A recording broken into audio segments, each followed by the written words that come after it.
¿Qué tal? ¿Cómo están? Muy buenas noches. Gracias por su sintonía. Gracias por acompañarnos en Debate. Soy Eduardo Arévalo. Esta noche tenemos el gusto de recibir en los estudios a don Mario Villacorta, presidente de Two Shows. Bienvenido, don Mario. Gracias por hacer espacio y acompañarnos esta noche. ¿Cómo estás? Aquí con un poco de tos, pero como quien dice, bronquitis en vivo.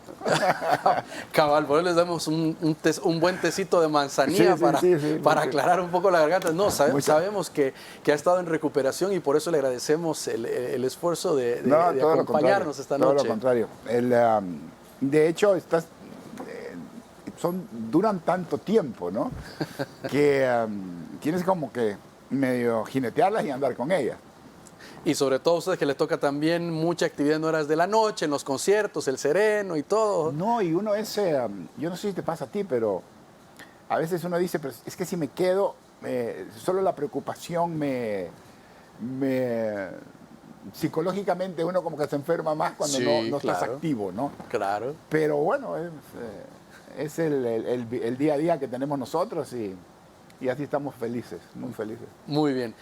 ¿Cómo surge Two Show y hace cuánto se funda en el país? Déjame ver. Eso fue en los 80. En los 80. Yo cuento la anécdota porque es chistosa. Bueno, en realidad todo lo que conlleva el espectáculo es gracioso. No, obviamente hay tristezas, hay experiencias quizás que no sean las más felices, pero siempre tiene que ver, siempre hay un happy end, ¿no? Entonces, yo me acuerdo que yo tenía un amigo mío que le mando saludos, yo siempre le mando saludos. Ustedes lo deben conocer, que se llama César Reconco. Entonces, César Reconco era el que traía todos los shows aquí. Yo estaba estudiando en Europa, regresé. En aquel tiempo, decidí abrir algo para que la gente me conociera, digamos. Entonces abrimos una discoteca que se llamaba Marios, por supuesto. Entonces, obviamente con la discoteca Marios empecé a conocer mucha gente. Cayó en gracia el lugar, caímos en gracia todos. Entonces, dentro de todo, pues conocimos mucha gente. Y una de ellas, César, y él traía a todos los artistas. A mí me llamaba mucho la atención, ¿no? De que llegaba un artista y llegaba un montón de gente a verlo. Y entonces yo decía, esto es lo que hay que hacer, ¿no? Pero ¿cómo se hace? Porque debe ser difícil. Claro. Y yo nunca me he olvidado una vez en el periódico, en primera plana veo y sale César con Julio Iglesias y con el Puma. Wow. El Puma y Julio Iglesias. Y digo yo, caray. Y Julio Iglesias y César, y el Puma en aquella época eran... Claro, por supuesto. El boom de la música en español. Sí.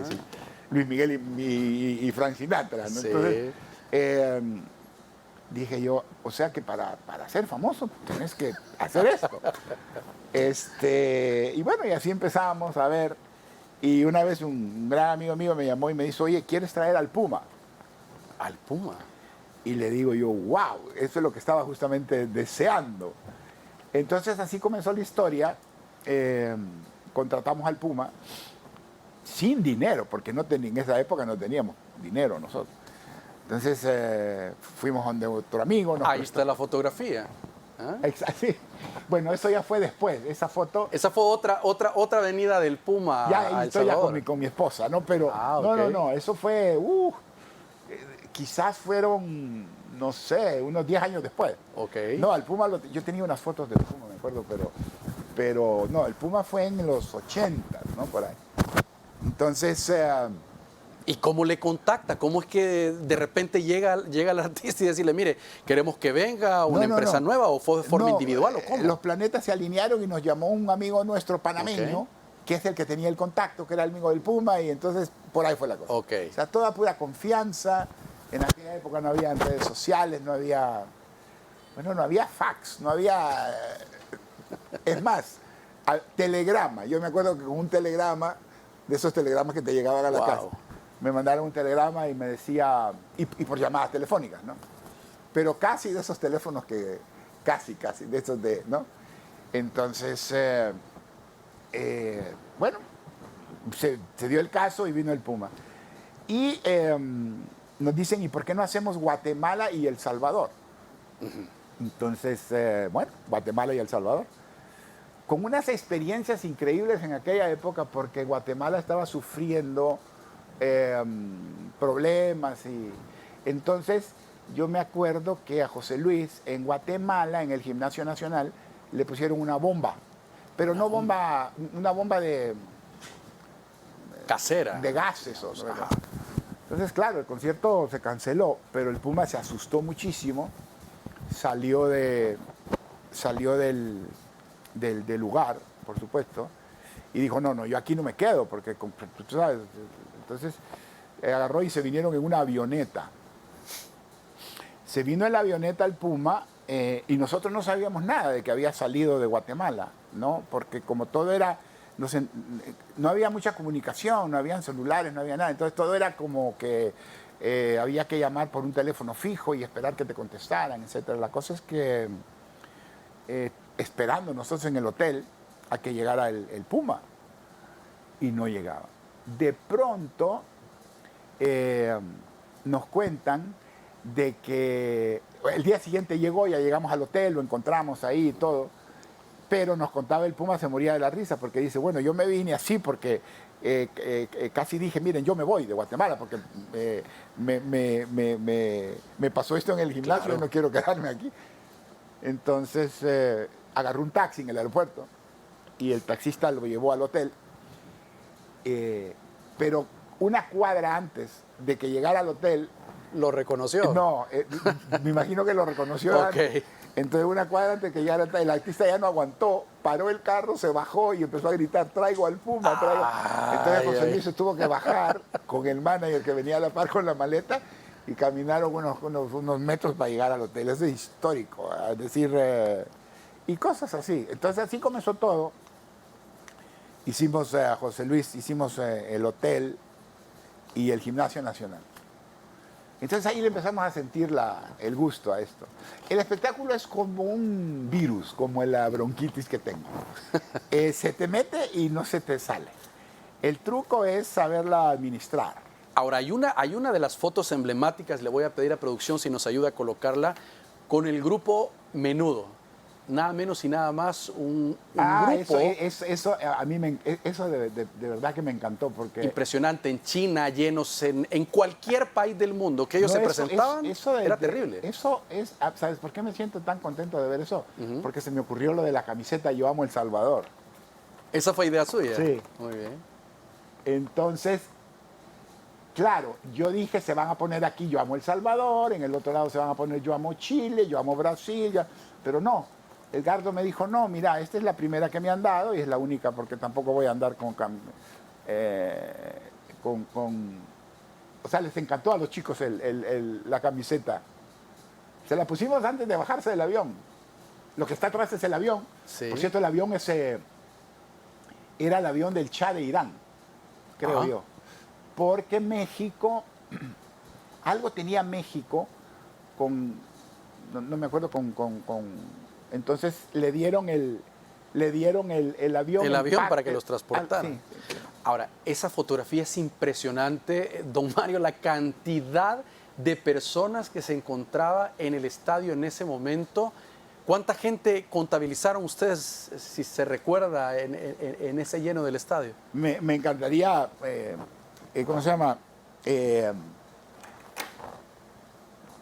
Decir que en aquella época éramos sumamente organizados y como ahora te puedo decir que entraron 17.632,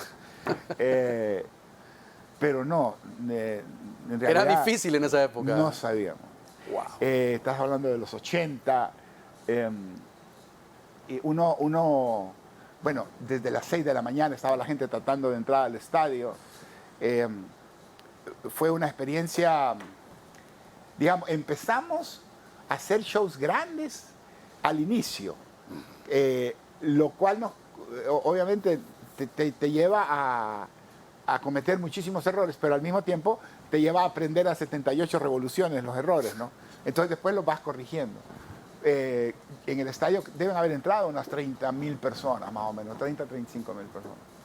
Wow. Ahora, el grupo Menudo, como decíamos, andaba por todo el mundo. ¿Cómo es que de repente los contactan y dicen, ok, sí, vamos a ir a El Salvador y vamos a hacer un concierto porque vino gente, estaba leyendo que vino gente de muchos países. Cuando se enteraron que venía Menudo El Salvador, pues agarraron vuelo y se vinieron también.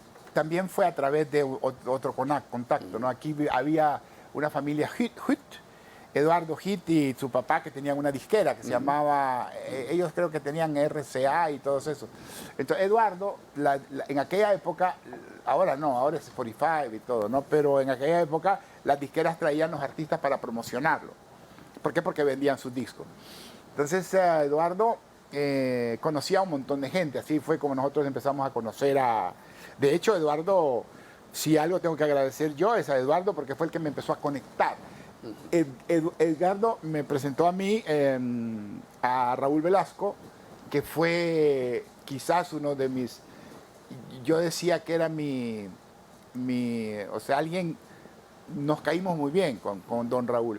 Entonces, al caerle bien a Velasco, me abrió muchísimo las puertas dentro de todos los artistas. Y que no era muy fácil caerle bien a don Raúl Velasco. No. Era en la biografía lo describen como alguien bien complicado. O sea, era un hombre muy perfeccionista. Mira, Raúl era un tipo muy sentimental, ¿no? Entonces, las personas sentimentales son muy especiales, ¿no? Es un tipo muy bueno. Yo cuando oigo las historias y que los artistas, si cometía algún error, etcétera, inmediatamente el día siguiente les pedía disculpas, lloraba. Raúl Velasco lloraba. Ahí estamos viendo las imágenes, creo que es el equipo de Siempre en Domingo, que llegaba, los artistas. Ese día trajimos 70 y pico de artistas, ¿no? Eran 192 personas. Taesa era una compañía aérea mexicana.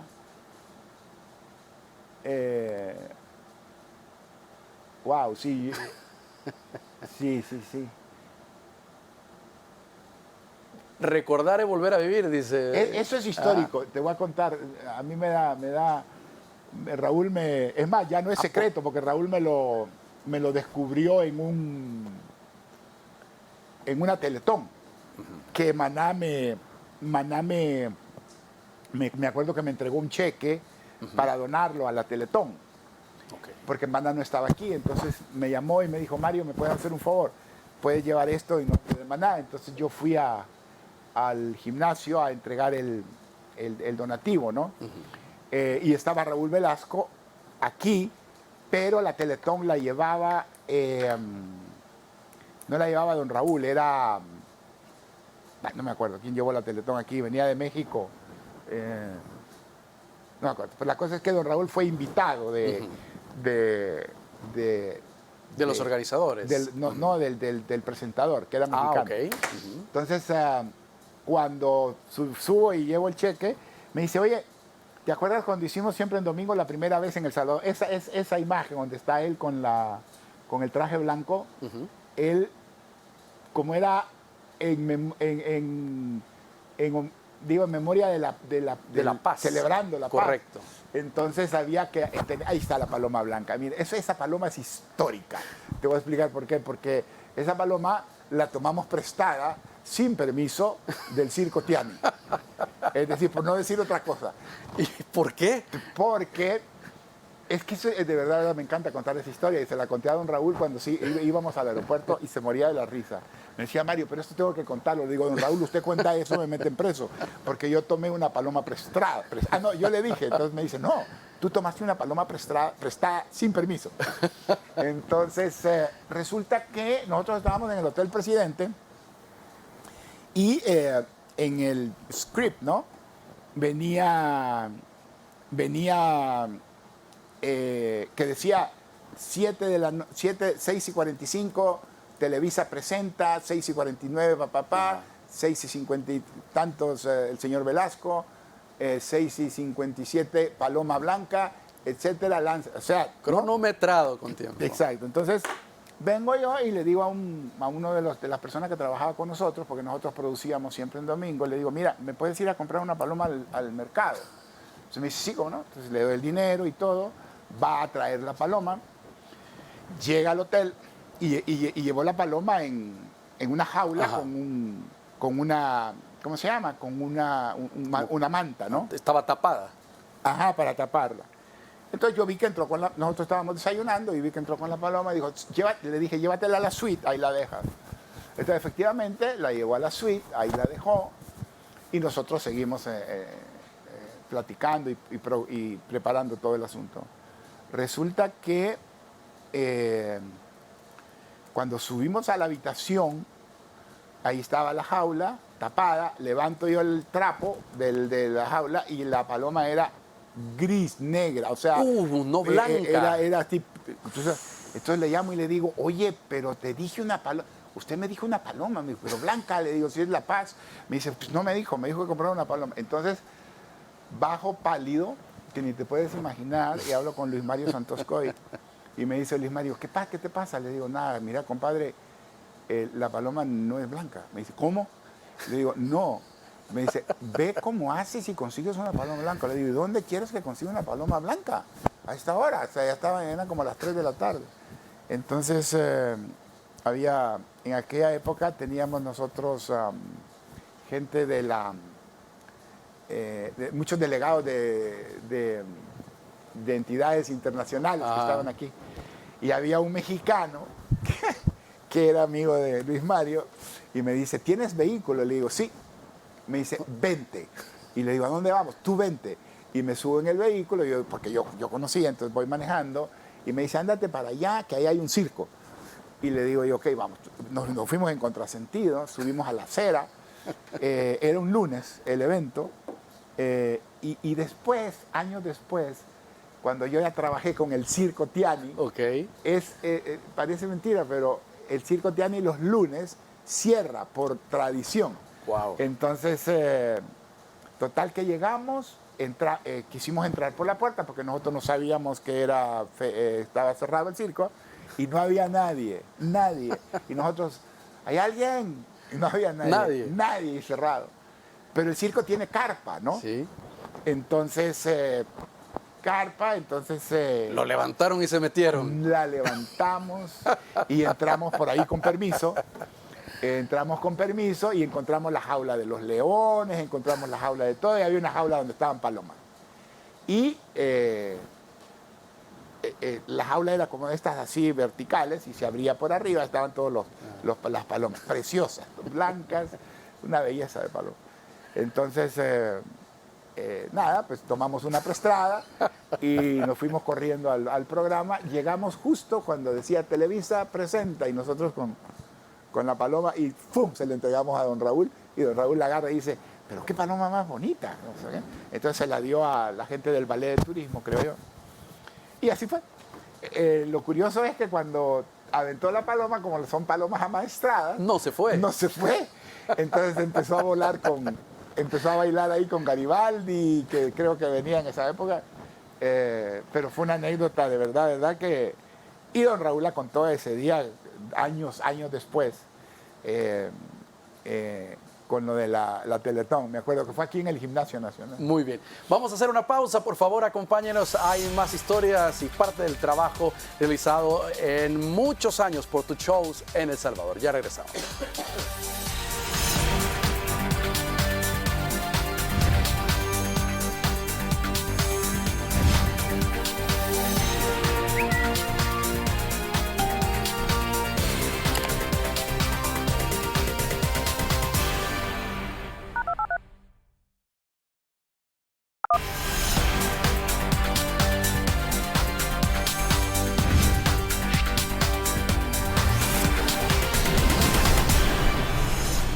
Muy bien, gracias por continuar con nosotros. Don Mario, me llamó la atención en parte de una entrevista que le realizaron, que le preguntaban a usted cuál era la clave del éxito, cómo mantenerse y crecer durante tantos años, y usted respondió, hablar con la verdad. En este negocio es fundamental hablar con la verdad.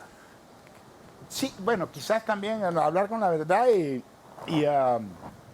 mira, yo tengo una anécdota de la Madre Teresa de Calcuta, que es, me encanta practicarla, ¿no? Es un periodista, por cierto, quiso ponerle una cáscara de plátano a la Madre Teresa de Calcuta y le dice a otro periodista amigo, ya vas a ver que la vanidad existe también en estas personas. Entonces va y le dice, madre, cuando usted estaba joven se consideraba bella. Entonces la Madre Teresa lo regresa a ver y le dice, cuando en la soledad de mi celda me miro al espejo, le doy gracias a Dios por haberme hecho agradable a la vista. Entonces, para mí, eso es el sentido de lo que es la humildad. Tú puedes decir que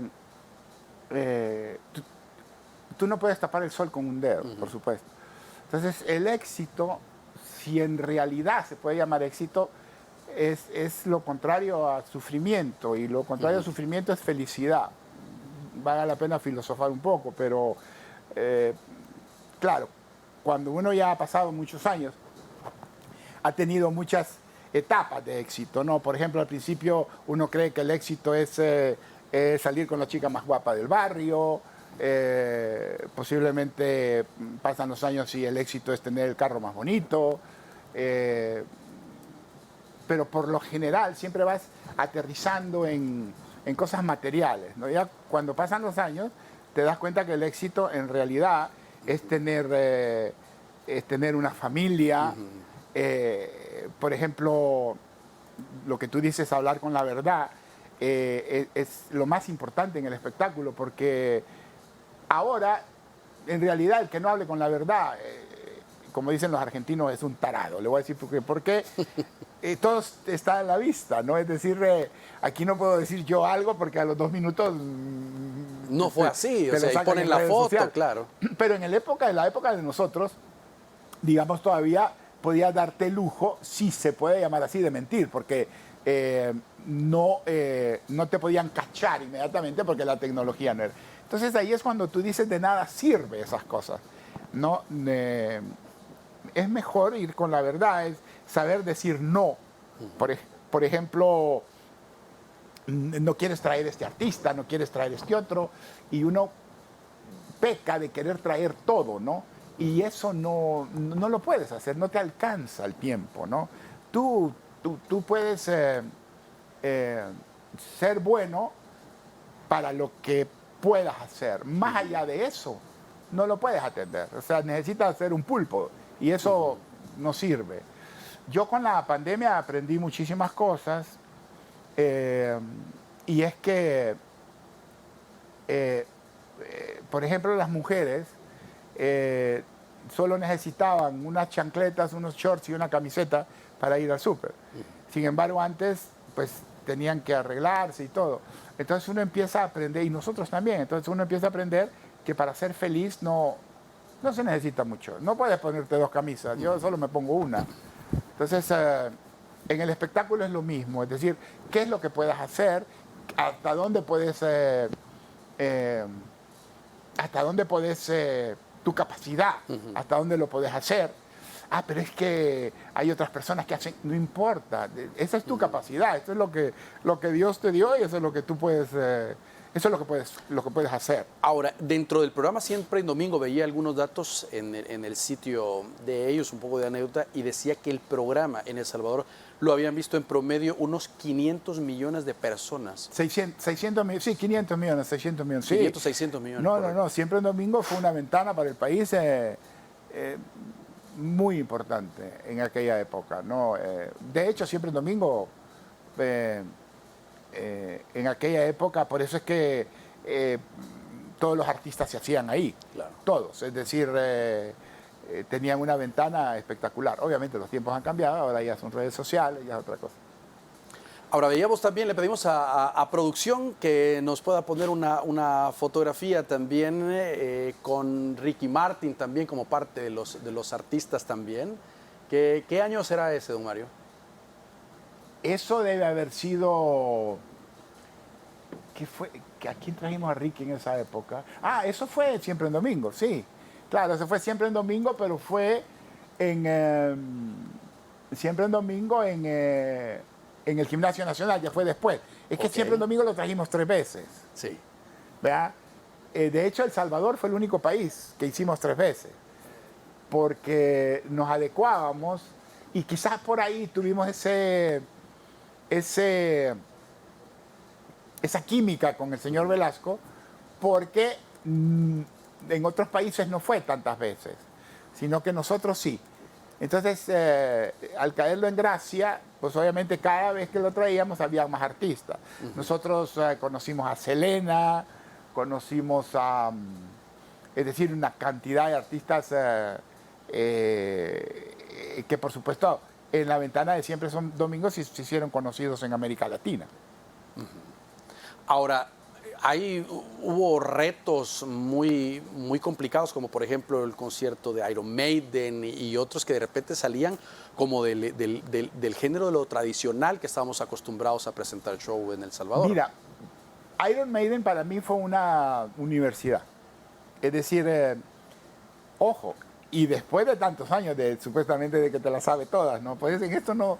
Yo digo que uno todos los días aprende. Yo todos los días me levanto y Sócrates, como decía, solo sé que nada sé. Y en el espectáculo, de plano, que no sabes nada.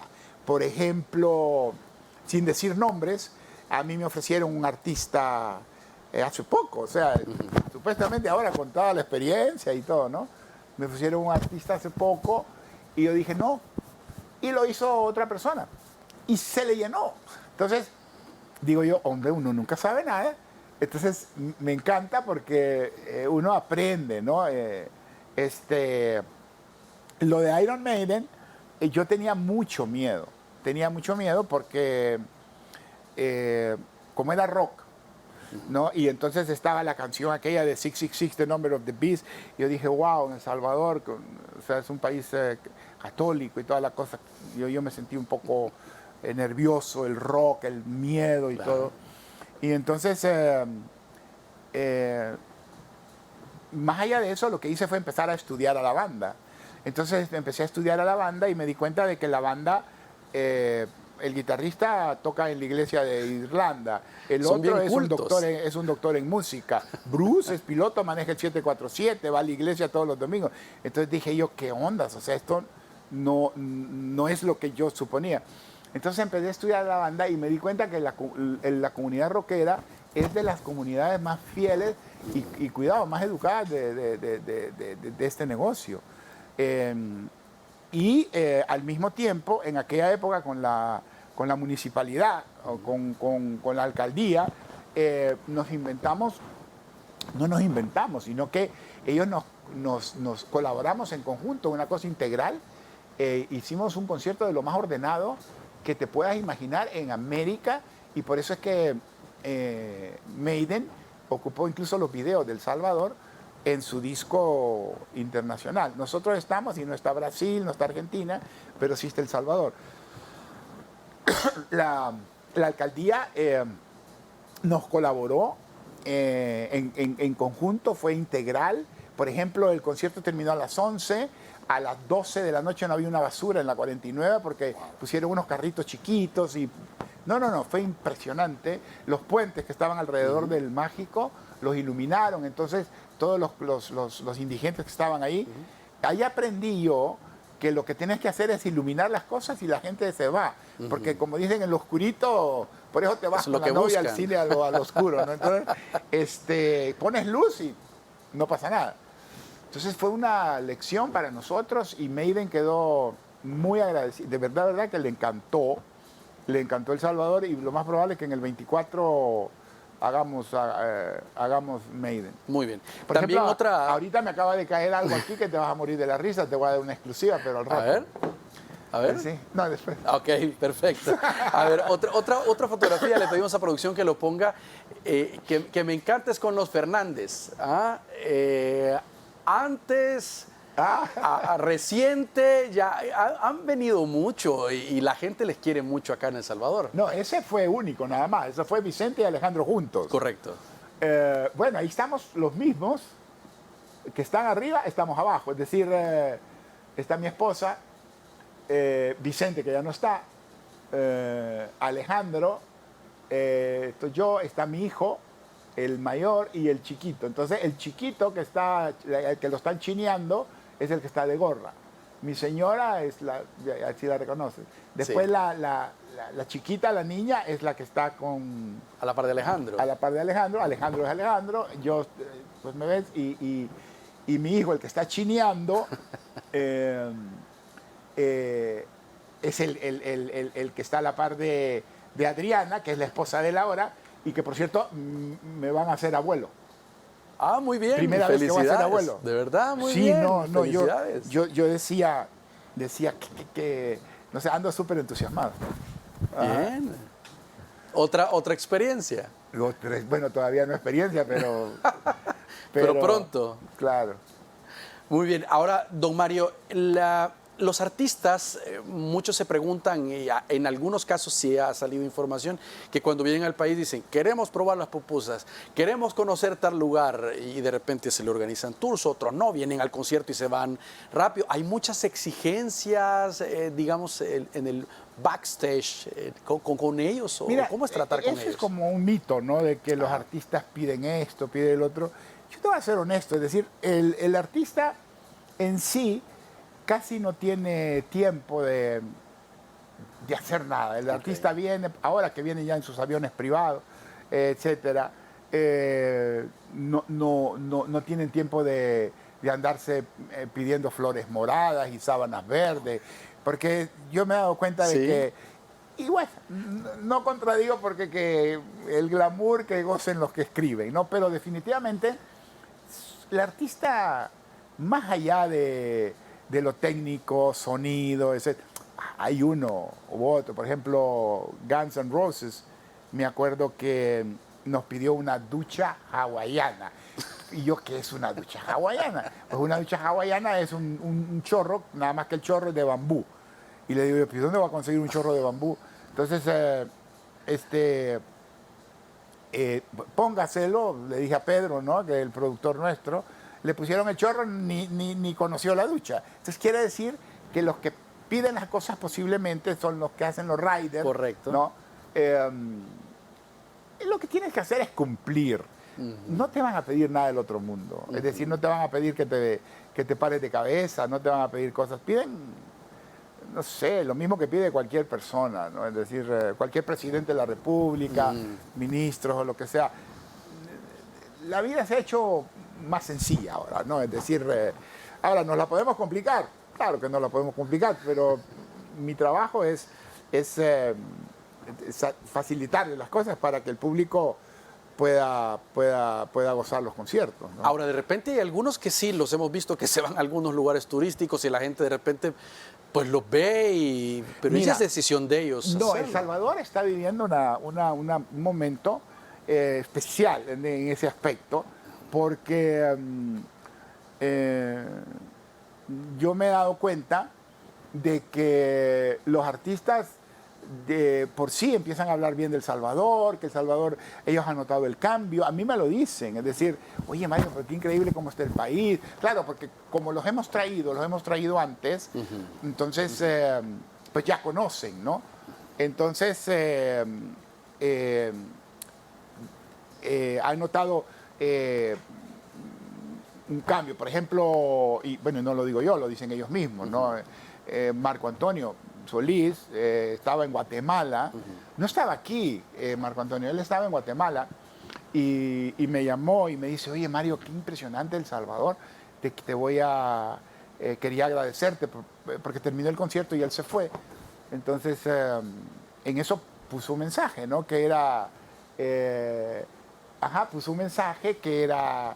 que había tenido una muy buena experiencia en El Salvador y que les daba mucha fuerza a los salvadoreños. Incluso creo que en el concierto, no sé si en medio del concierto dijo algo, no me acuerdo. Sí. Y después vino Ana Gabriel, que yo no la vi, Ana Gabriel, no la vi porque ella se cuida mucho del COVID, ¿no? Entonces andaba con su mascarilla, etcétera. Entonces no la vi. Pero estuve en el concierto, vi el concierto, supe que se fueron al hotel, el día siguiente supo que se fueron al aeropuerto, y en el concierto, cuando también dio un mensaje de que nosotros estamos viviendo una época muy buena de seguridad, etcétera, etcétera, Pues entonces yo me levanté temprano el día siguiente y me fui al aeropuerto a Ilopango porque ella viaja en su avión. Y fui y llegué y le digo, mira, Ana, no te vi ayer porque pues me dicen que estás cuidándote del COVID y todo, pero pues quería venir para agradecerte lo que dijiste de mi país, ¿no? Entonces me dice, pues yo qué dije, no dije nada, yo siempre digo la verdad y punto. Entonces, fantástico, ¿no? Todavía me gustó hasta más la manera de responder. Y así varios, es decir, entonces el artista en sí sí ha cambiado el artista, porque antes digamos que teníamos que como que medio convencerlos de que vinieran porque, bueno, nosotros con Sacha, que tú la viste ahí en el video, ¿sí? Estábamos en el hotel y me llamó Sacha en la noche, ¡aló! Le digo, ¿qué pasa? Mario, aquí están secuestrando a alguien en el hotel, fue en el 80, creo. Le digo, Sacha, ¿qué te pasa? No, ahí no pasa nada. Que te digo que sí. Entonces le digo, llamo a la gente de seguridad y me dice, como que hay problemas en las habitaciones o no sé qué. Pues no sé qué fue lo que pasó en el hotel, pero sí los artistas tenían mucho miedo. Y en realidad no es un secreto de que pues tuvimos muchos problemas antes, ¿no? Claro. Y nosotros teníamos que trabajar y teníamos que traer artistas, es decir, posiblemente... Sí, era un poco complicado hasta para ellos también y organizarlo también. Pero teníamos que trabajar y los artistas también tenían que trabajar. ¿Ves? Wow. Mira lo que le pasó al Puma en Guatemala, por ejemplo. Sí, claro. Nunca tuvimos un problema, jamás. Nunca tuvimos un problema nosotros, pero sí había que convencerlos. Muy bien. Vamos a hacer una nueva pausa, por favor, acompáñenos. Ya regresamos.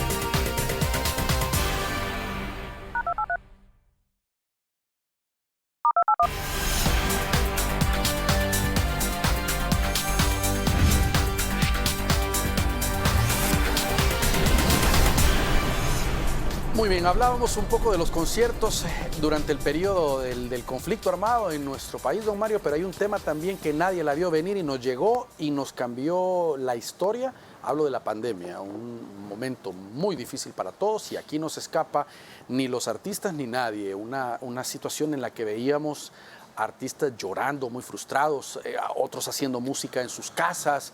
Y de repente empieza a surgir, y claro, en El Salvador dicen, no espectáculos, no conciertos, no partidos, y de repente la industria se vio también como otros sectores muy afectada, y la gente ávida de entretenimiento u otro tipo de forma para distraer la mente al ver imposibilitado a salir en todo el mundo, y empieza una modalidad como de conciertos de forma virtual, o sea, había que ingeniárselas para realmente poder trabajar los artistas y la gente también tener la oportunidad de estar cerca de ellos. Mira, yo digo que nosotros hemos tenido la oportunidad de... es una universidad la que vivimos. La pandemia, dejémonos de tonteras, el miedo a morir, porque... cuando nos encerraron, el mundo cerró, nosotros estábamos en las casas y no queríamos ni salir porque respirabas y te podías contagiar. Era como esas películas de, sí, ¿sabes? De que todo el mundo... Y los videos que venían de Asia y la gente se caía en la calle. Sí. Entonces, es un pánico horroroso. El ser humano, es mi opinión, ¿no? Obviamente, el ser humano... al asimilar ese miedo, que yo lo tuve, por supuesto, nunca me de olvidar, nosotros abríamos la puerta de la casa y el vecino abría la puerta y de ahí nos hablábamos. No había nadie en la calle, pero no queríamos salir porque era prohibido. Entonces, yo bromeando, después le decía a mi esposa, le digo, pero ¿te das cuenta? Nosotros no salíamos a la calle a saludar al vecino porque era prohibido, no podíamos saludarlo porque era prohibido. por miedo, por lo que sea. Y sin embargo, valga el ejemplo así un poco, y sin embargo, ahora que ya pasó, botamos basura. Es decir, es como que el ser humano necesita ese, ¿cómo te puedo explicar?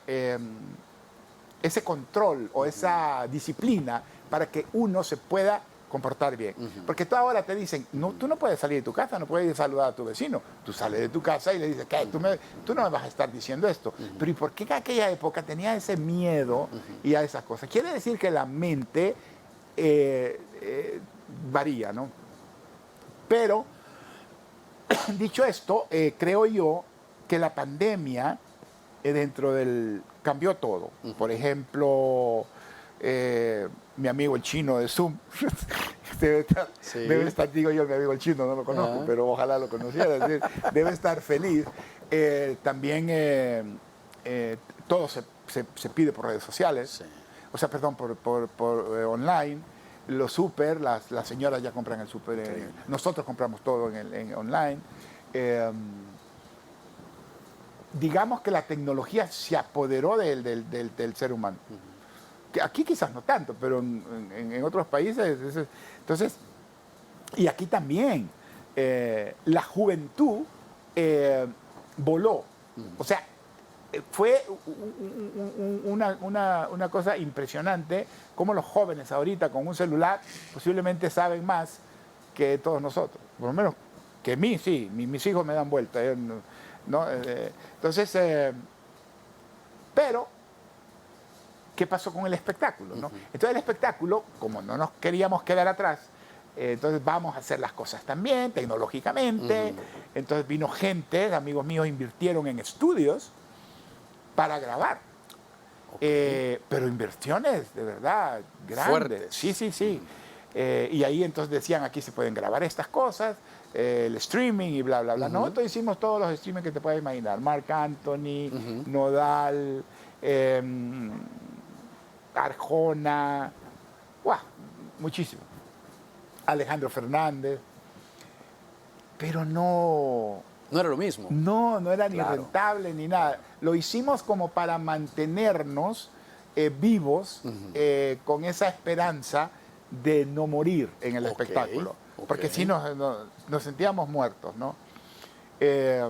Yo me di cuenta de que eso no iba a funcionar. Incluso había amigos míos que decían, es que a partir de ahora el fútbol va a ser streaming. ¿Cómo le digo? El fútbol sin público. Pero es que no puede haber público porque la pandemia y toda la cosa. Entonces, ese es el futuro, Mario, que le digo, ¿cómo va el futuro?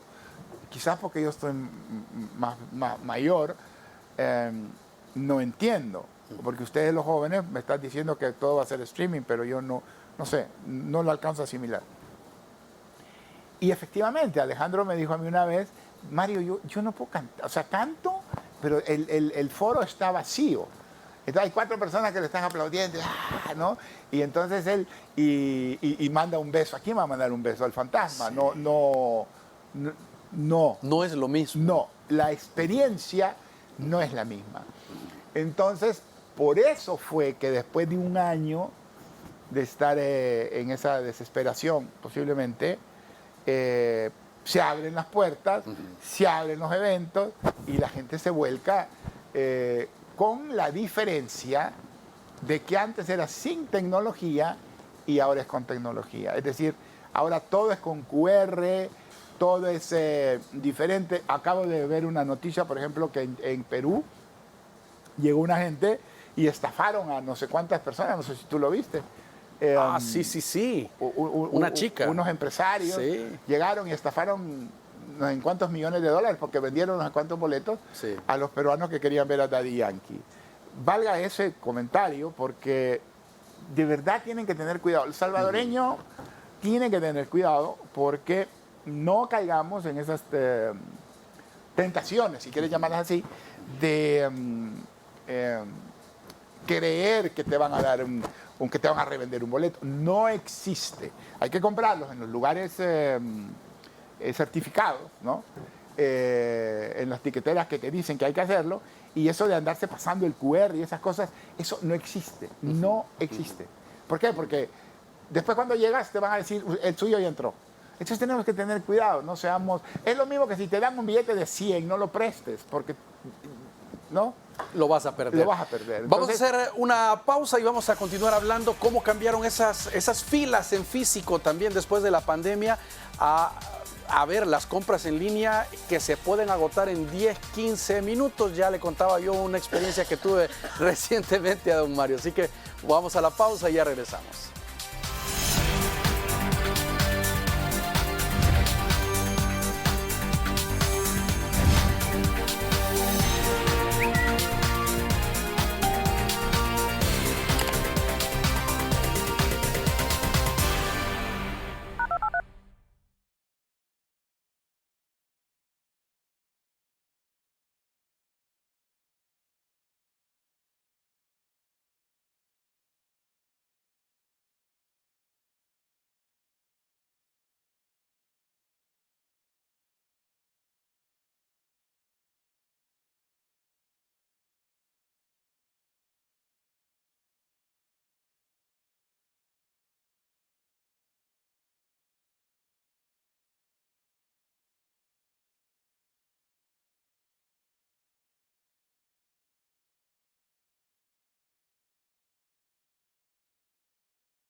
Muy bien, gracias por continuar con nosotros.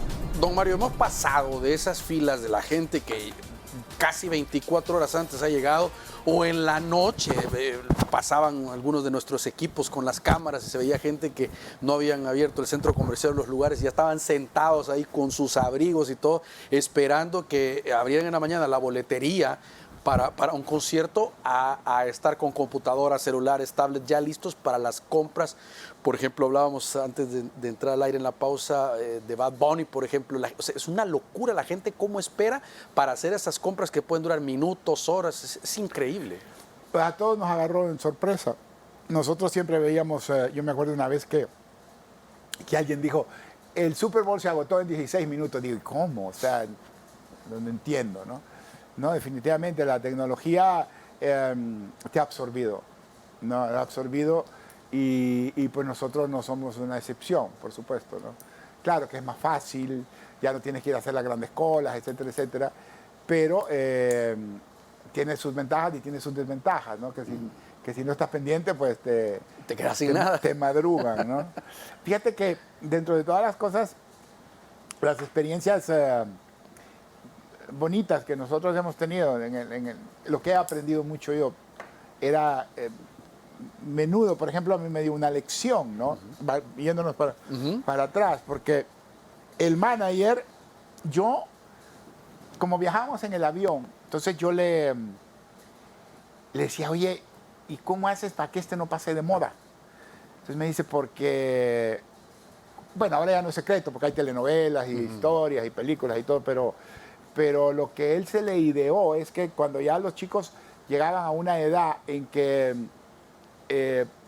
pasaban, porque su mercado era de las niñas 13, sí, claro. Entonces, que por cierto ellos comenzaron, ahora está BTS, todos los coreanos, mexicanos hubieron un montón de grupos, pero en realidad el que se inventó esto ese fue concepto, claro. Menudo, ¿no? De hecho, hablando de la época del conflicto que teníamos nosotros, yo nunca me voy a olvidar un titular en Estados Unidos, porque Menudo también tuvo éxito en Estados Unidos.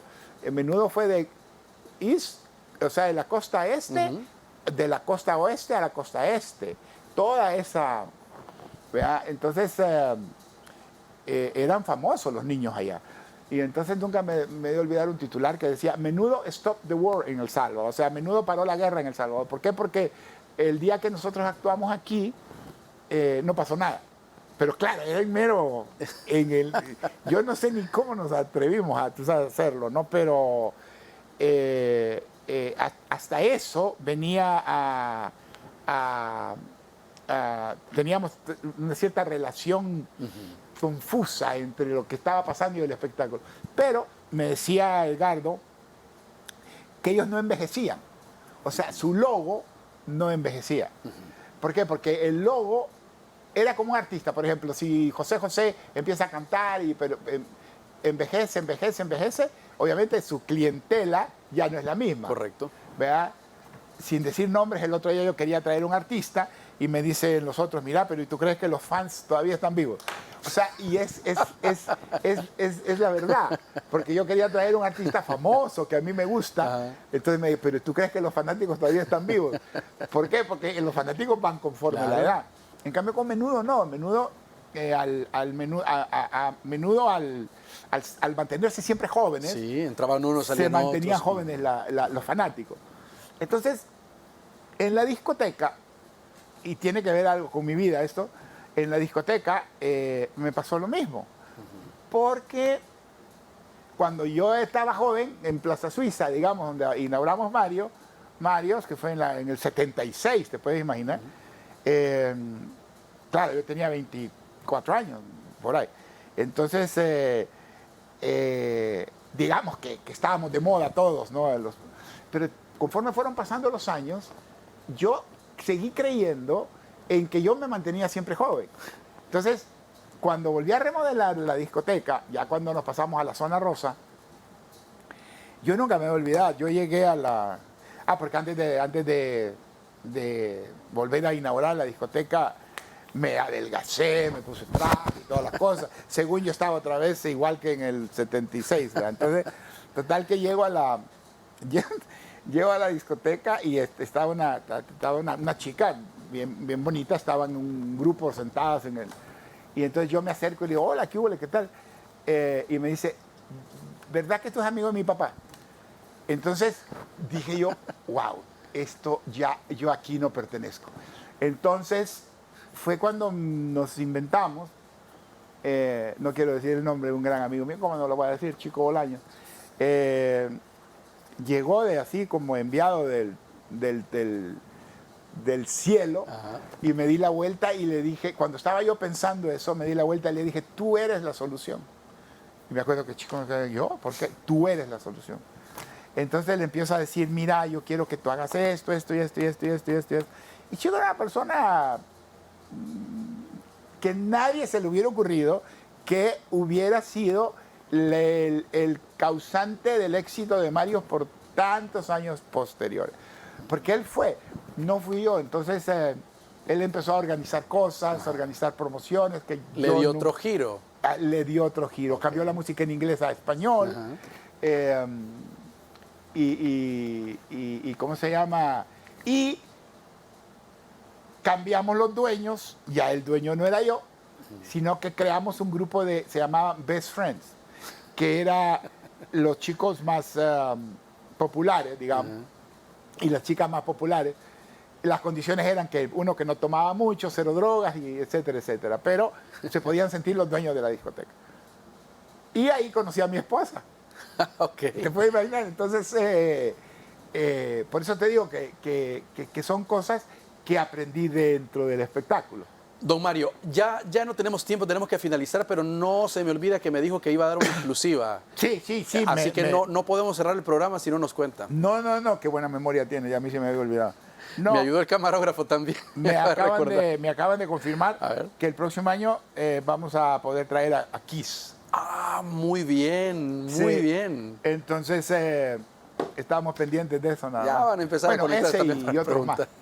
Muy bien. Don Mario, gracias por compartir. Gracias. Hemos hablado de muchos temas de su vida, de la discoteca, del ámbito artístico. Muy buena plática, muy interesante. Gracias por compartir. Gracias a ustedes y refrescar un poquito, ¿no? Que otros temas diferentes. Sobre todo en día viernes cabe muy bien. Gracias. Bien. Y gracias a ustedes por su sintonía, que descansen, que disfruten su fin de semana. Su cita con nosotros el próximo lunes. Los esperamos.